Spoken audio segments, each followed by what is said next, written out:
It is a conversation that we will continue to have for the next 6 months. We're talking recruiting. We're talking the class of 24. We're talking transfers. We're talking rotations. We're talking lineups. It's a Syracuse basketball questionnaire via Twitter. It's your Monday episode of Locked On Syracuse, and it starts right now. Are Locked On Syracuse, your daily podcast on the Syracuse Orange, part of the Locked On Podcast Network. Your team every day.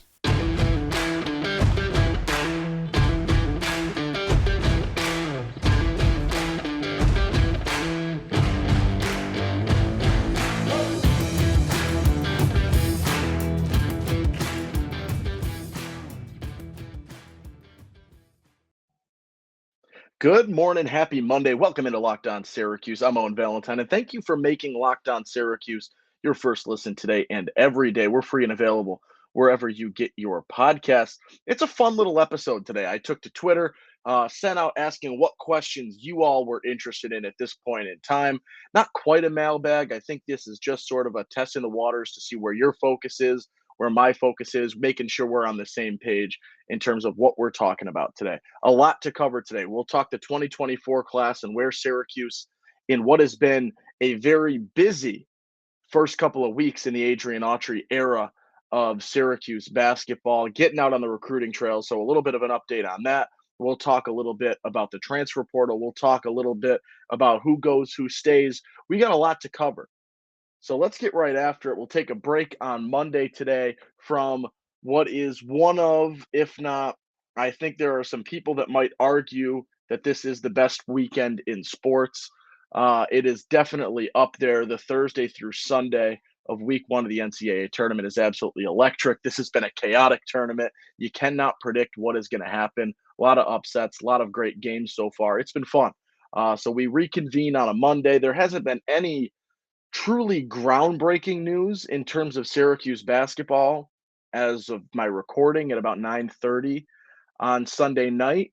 But as we say, things can change. So we're going to start today. We're going to take a look at the 2024 recruiting class. So what we know right now with Syracuse in the class of 24 is they have a commitment. They have Elijah Moore, Chapa, committed to Syracuse. Four-star guard, bit of a combo guard. We like what we see. We keep seeing good things out of him. He continues to impress and grow and is doing really good closing out his high school season. And you're looking to see what happens next. Is there another name that can join that conversation and join that 24 class at this point in time? And I think there's a decent possibility that something like that does happen. We'll talk transfers a little bit later, but right now you see the focus from the Syracuse coaching staff. New head coach in Adrian Autry, new associate head coach in Jerry McNamara, still on the roster in terms of an assistant coach in Alan Griffin. All out and about, really, really attacking the recruiting trails, getting out, being seen, being present. And I think being present goes such a long way with these players in high school and looking, especially during a change, to see from Syracuse that they're still there. They're still interested. They still want you, and they want to show that they want you by physically showing up, I do think goes a long way and will be a big factor down the stretch in these recruits if Syracuse makes top fives, top threes, whatever it might be, and continues to roll from there. The biggest name that I'm thinking right now, and maybe given what we saw already in the transfer portal with Starling coming in and a guard situation there, and the fact that Elijah Moore also a guard in that 24 class, depending on what happens with Starling, depending on what happens with a guy like Quadir Copeland, depending with what happens with a couple of other guys in that mix. I don't think people want me to say a guard at this point in time as the next addition to that 24 class. But the more I see what's happening, the more I hear these conversations, the more I see where Syracuse's focus is. I think Jalil Bethea is the biggest priority for them in this 24 class right now. They've been present there at his game last week. Seems like the rumblings are with Syracuse in terms of them being there and continuing to converse. And he was talking last week about how he's always in talks with McNamara, things like that. I think Bethea is the priority. And I believe he should be. You got if you can bring Bethea in, you'll have 2 combo guards and more in Bethea, plus, whatever's left from this year in terms of, if Starling is still around in another year, if um I don't know, Copeland is a big time player or not quite. Like there's a lot of shakeup in there. And I think it's okay to have 2 combo guards coming in that class, even if they are 2, big time combo guards. And Bethea is, depending on where you look, he's a consensus top 60 player in the class, the 4-star guy. Rivals has him rated the highest at 39.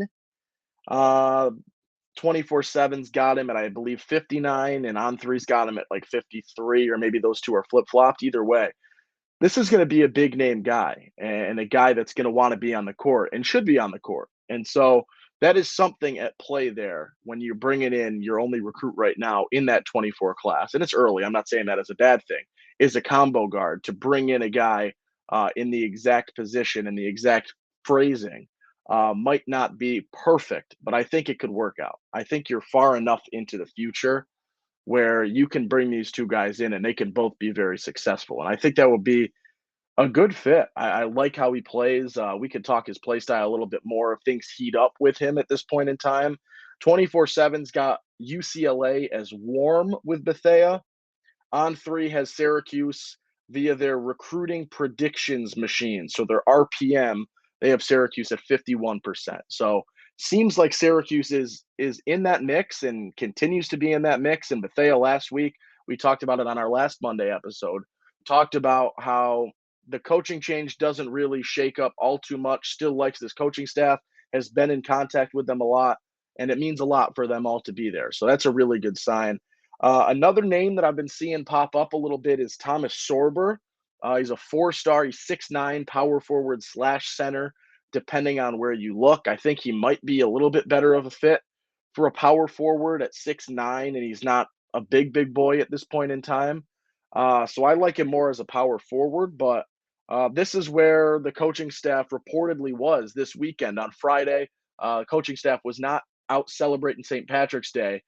They were down in Philly and watching Archbishop Ryan and Thomas Sorber playing a playoff game for I forget the exact name of the Pennsylvania high school tournament. It's maybe PAIAA or something like that, or PIAA, something like that. So in that tournament, seeing him play, getting out, showing face there. Was 1 block away from a triple double in the game. So the guy played lights out. I think it was 14 points, 12 rebounds, 9 blocks. So good defensive guy, played a really strong defensive game. 24/7's got Maryland warm. On Three has St. John's, Penn State, and Pitt as their most likely. This is something a little bit more recent in terms of Syracuse, where I think the focus is them trying to find a bigger guy or a 4 or a 5 in that 24 class. I think he's a good player. He is a 4-star guy. Neil Adler over at Inside the Loud House did an article talking a little bit about him, talking about how he's been on the rise and could very well be trending in the right direction towards maybe even more than 4 stars. Really good player. And the cool thing with him that was pointed out by Adler in that article as well is Bethea and Sorber play for Team Final in the Nike EYBL League. So they had played together, and Bethea in an interview said that he would, if there was one guy that he plays with that he would like to play with at the next level in college, Sorber was the guy that was brought up. A couple other names to maybe look at this point. Koala Talk. I'm not positive that's how you say it. Best I can do right now. I haven't seen any commentary of him or any interviews with him yet. So forgive me if I say that wrong. 4-star guy, 6'9" power forward. As you know, Adler said, he's been killing it as always with his recruiting coverage for Syracuse basketball. Some more recent thing for Syracuse as well. And then the other one, they're not really making progress at this point in time. They're not making progress, but a guy in Boogie Fland, 5-star point guard slash combo guard, depending on what you want to say. They're still in the picture at this point in time. I don't know how long that lasts, but it would be interesting to see what happens there. So very busy in terms of the coaching staff, in terms of getting out and recruiting this 2024 class. I think that's where the priority is because we still don't know where things lie in terms of transfers and how many available spots exist at Syracuse on the men's basketball team is still up in the air. That's what we have to talk about after the break. But before that, let's talk a little bit about Built Bar. The Built March Madness bracket is here. We know you have a favorite bar or puff, and now's your time to make it count. Go to builtmarchmadness.com to vote for your favorites. You know I'll be voting for the peanut butter brownie. It is my favorite personally, and if you want Syracuse to win, you'll be voting for that bar too. So support your team, support your bar or puff.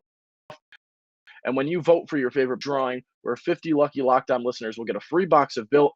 Not only that, but one Locked On fan will win a 12-month subscription to Built to have Built's best bars or puffs delivered every month straight to your door. You got to try Built, the best protein bar ever. They're so amazing. You won't think they're good for you. What makes Built bars and puffs so good, they're a high-quality protein, they're low in sugar, and they're covered in 100% real chocolate. That's right, it's real chocolate.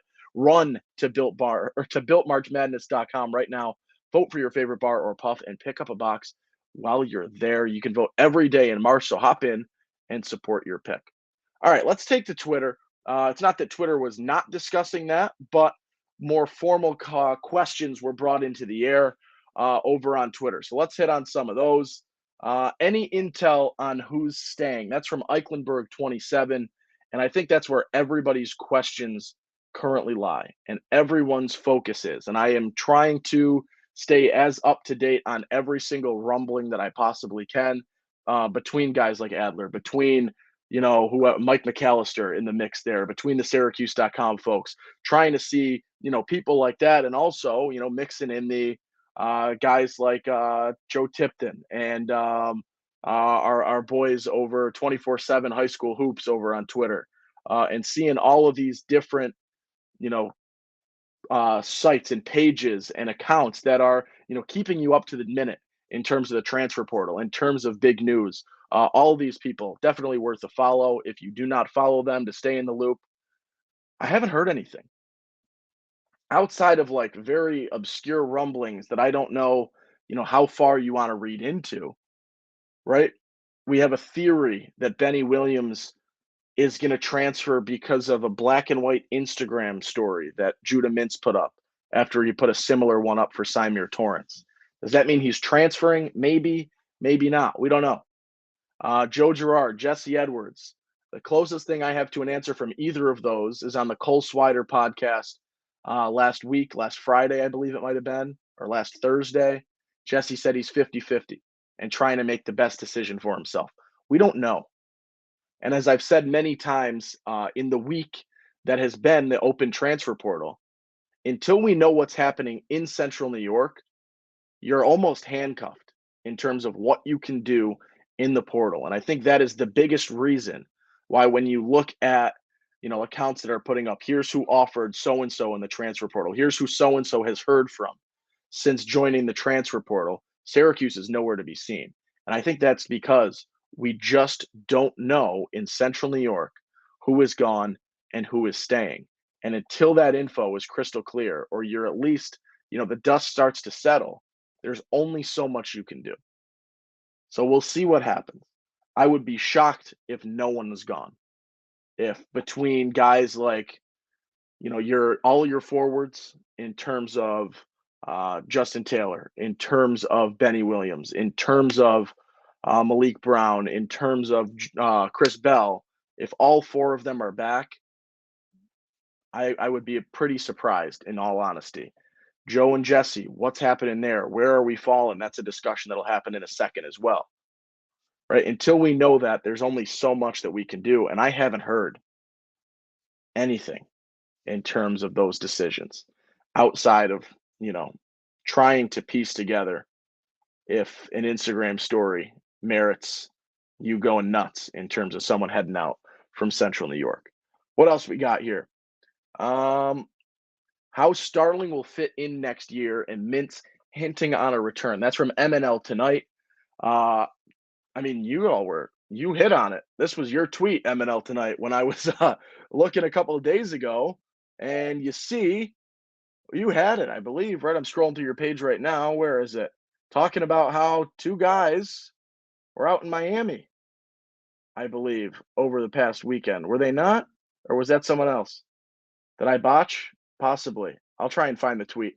Um, Out and about in Miami per some Instagram stories. Yeah, it was you. Judah Mintz and incoming Syracuse transfer JJ Starling are both in Miami. Could Mintz stay another year knowing JJ Starling's on the way? I think I'm probably 75% right now that he stays. And maybe that's hopelessly optimistic, but I think I'm 75-25 in terms of him staying versus leaving.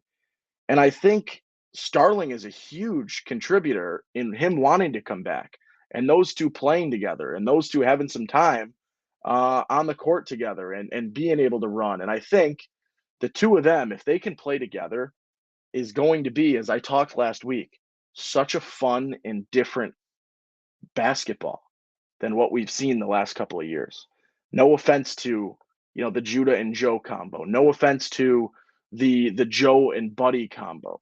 No offense to the Joe and Buddy combo from the year prior, right? But the last few seasons, in terms of guard play, there has been a lack of ability to really get out and run and to get out and transition a ton and play that faster offense.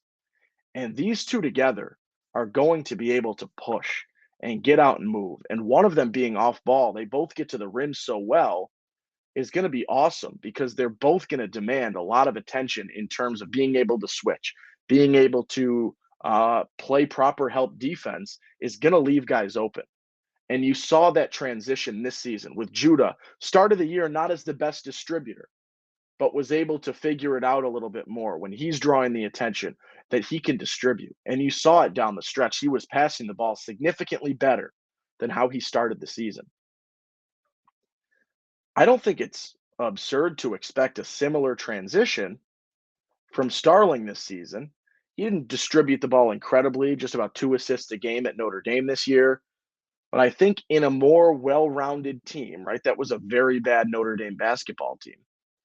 He can find with the attention that Judah gets, with the attention that he's going to demand, he can be able to distribute the ball as well because he gets the ball on the floor and can create space.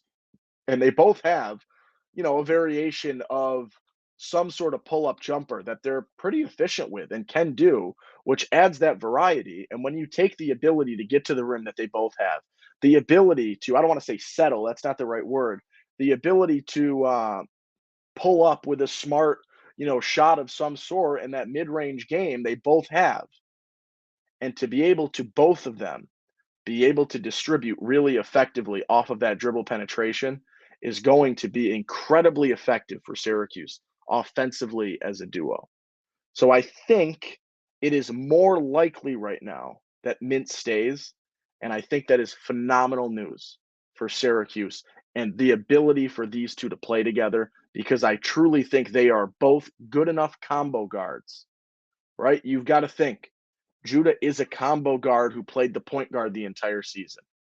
Starling can play that role as well. And I think that's where it should be. I think Judah should be the one, Starling at the two, just because Starling shoots the ball a little bit better. But I think undoubtedly you just get the ball to who shows for it, who's open, and you play with 2 point guards. And the other one is just off ball. And that is 1000% okay.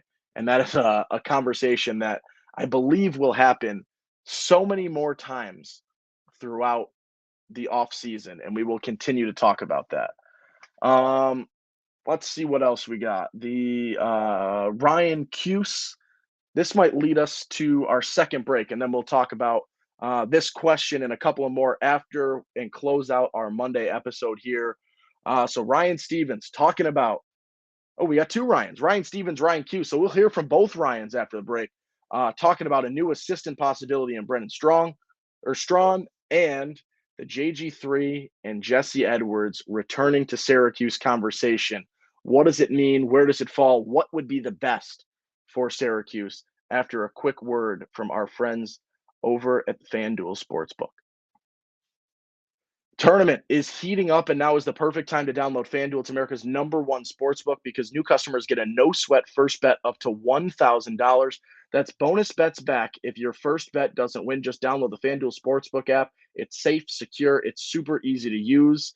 Then you can bet on everything from the money line to point scores and threes drained. You can talk spread. You can talk money line. You can talk total, player points, rebounds, assists, the 2x3. What do we like right now? Are we still going to look at an NCAA tournament future? Who do we like right now? Alabama's looked outstanding. I don't want to say this on a Syracuse podcast, but Connecticut looks really, really good. And they're shooting the ball really well at this point in time. And I don't know if the Central New York fan base really wants to hear that right now, but they are.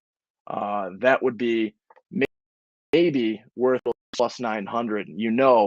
I forget who tweeted it out. They have won the Natty the last 2 times they made the Sweet 16. It's horrible. I hate that I said it, but they are playing some good basketball right now. Plus, FanDuel even lets you combine your bets for a chance at a bigger payout with the same game parlay. So don't miss a chance to get your no sweat first bet up to $1,000 in bonus bets when you go FanDuel.com/locked. That's FanDuel.com/locked on to learn more. Make every moment more with FanDuel, an official sports betting partner of the NBA.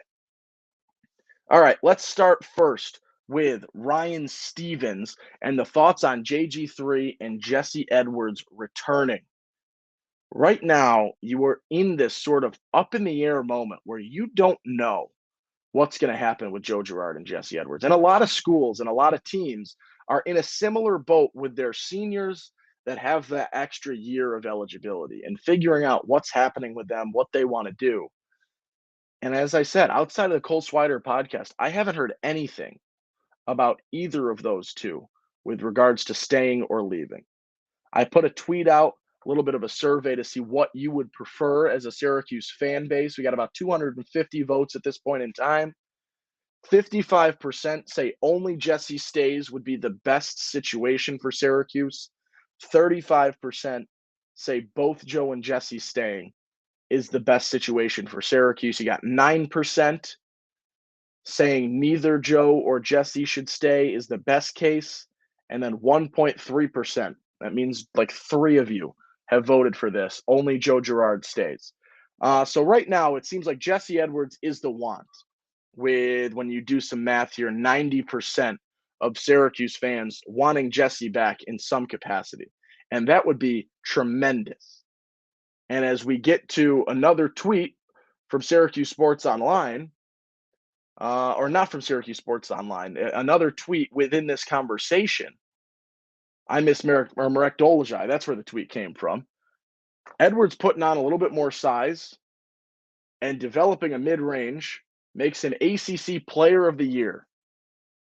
I think a returning Jesse Edwards with a little bit more size, a little bit of a jumper, as you said, and just a little bit more comfort, confidence, and ability to put some post moves in and be the best player on the court could very well be in a conversation for ACC Player of the Year. And I don't think that's an absurd take. I do think that if he comes back and he makes some improvements in this offseason and in this summer, could be a Player of the Year candidate.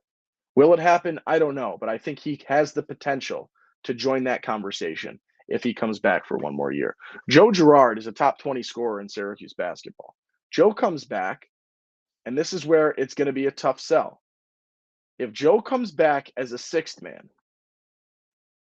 that would be absolutely incredible. The question, though, does Joe want to come back as a sixth man? Or does he want to go play somewhere else? Or does he want to be done, right? What does that decision consist of? No one really knows yet. But if Joe comes in as a sixth man, in that true role that I think he would excel in the most, as a sixth man off the bench where he can be a shooter and come in and absolutely chuck, and on your days keep chucking, and when you don't have it, just go back to the bench. It's okay. With these two guards in Judah, in Starling, and a spot-up shooter, a guy who we know can shoot on a day when he's shooting the ball well and has shown us for 4 years that he can shoot on any given night.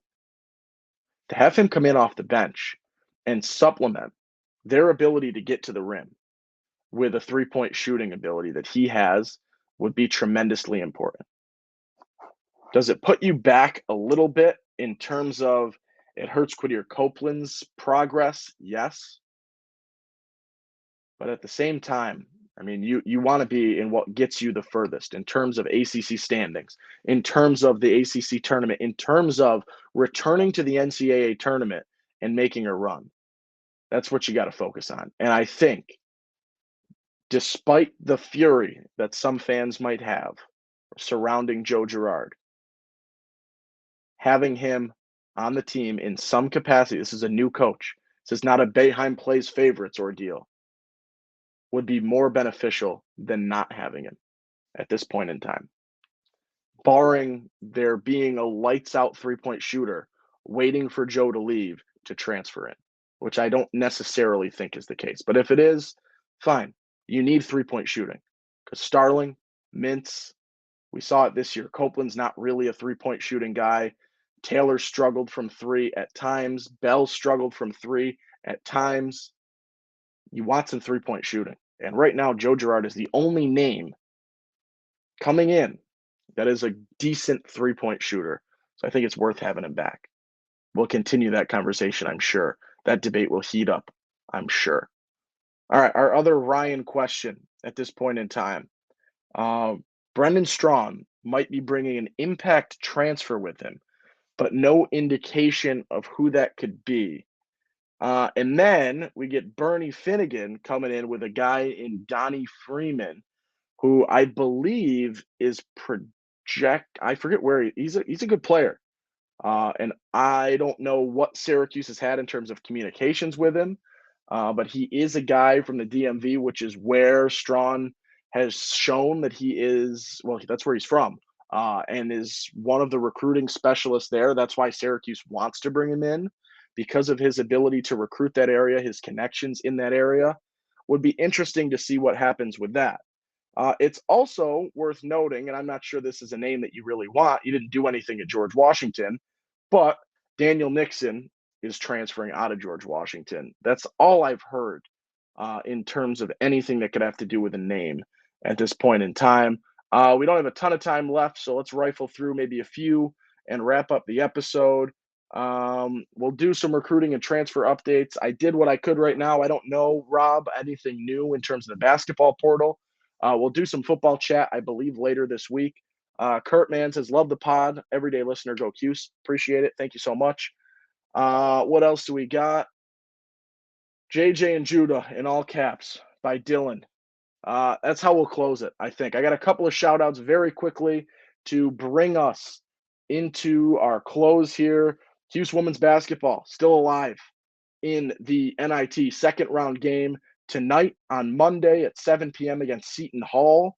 These two teams haven't played since the Big East days, so I don't know if there's still any bad blood or any memory of that. It's been 2014 or 2013 would have been the last time they played. It's been a while, and here's the biggest news. Shout out Cuse Women's Lax, still 9-0. They have not played since the last time we talked about them, but who did play? It's the number one team in the country in North Carolina, and they lost to Northwestern, who's the number two team in the country. That's Cuse Women's Lax. The natural progression means that Cuse Women's Lax will be the number one team in the country. They deserve a shout out. They deserve your support. They're back in action, I believe, tomorrow on Tuesday. So be ready. Strap in. There could be a number one, and there should be and will be a number one next to their name this week when they hit the field. That's amazing. Good for them. Thank you for the questions. If you ever have more questions, anything to hit on quickly, or just want to check in, at @LO_Syracuse on Twitter. If you're with us on YouTube, please feel free to subscribe, leave a comment, leave a like, turn on the notification bell so you know instantly when I put a video up. You can call me out for whatever I say wrong. I'm trying to make my brain work perfectly, but sometimes I mess up. It's okay. I like when you call me out, keeps me on my toes, helps me to avoid it in the future as we move forward. Have a great Monday, everybody. Have a wonderful week. I will see you maybe tomorrow, maybe Wednesday, depending on what does or doesn't happen in terms of Syracuse news. Have a good one. Go Cuse women's basketball. And number one, Cuse Women's Lax. What a way to close out the show. I'm Owen Valentine. I'll see you when I see you.